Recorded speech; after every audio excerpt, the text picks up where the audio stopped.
Hi, beautiful people. Welcome to Soulful Stories. This is my first ever video on this channel. So, without any further ado, let's dive right into it. Apart from crowns, castles, and thousands of servicemen, every royal family all over the world has dealt with its fair share of controversies. One such controversial story dates back to the Byzantine Empire.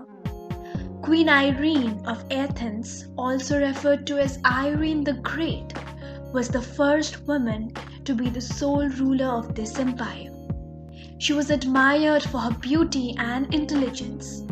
She was also known for her generous financial policies and was declared a saint after her death. However, in this video, we'll talk about her dark and power-hungry side, which made her one of the most scandalous queens in history.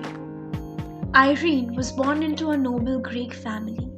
She lost both her parents at a very young age and was raised by her uncle in her early years.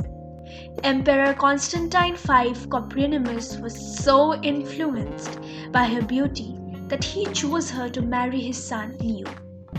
During her husband's reign, Irene was said to be quite influential in government policies.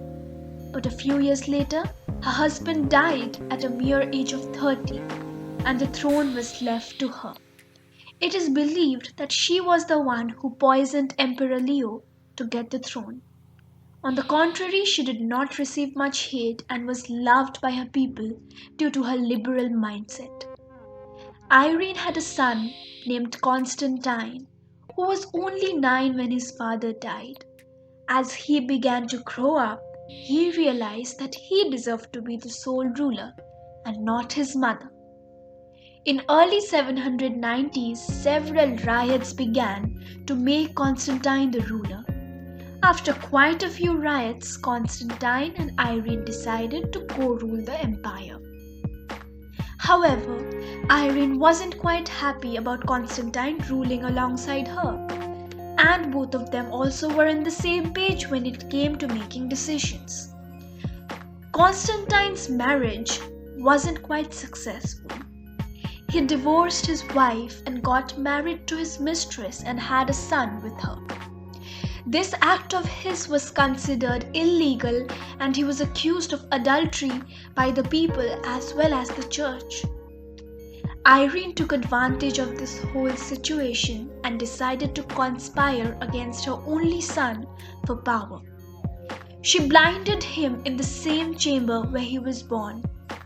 Theories say that the blinding was done so ruthlessly that he died a couple of hours later owing to his injuries, and that the blinding was planned to kill him instead of just maiming. For a fact, people who disagreed with the emperor or empress on any political matter were blinded as a form of punishment. After having her son out of the way, she had the throne all to herself and could enjoy her power as the sole ruler.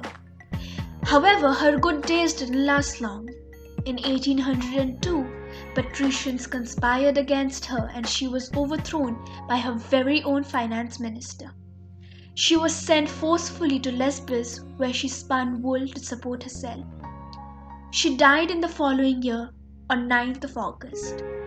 She was later declared a saint for restoring icons and monasteries during her reign. So, this was the story of a ruthless and ambitious queen who allegedly killed her own husband and conspired against a son. Although she was declared a saint, many historians believe that she was an extremely greedy woman who took 2 lives just to satisfy her thirst for power.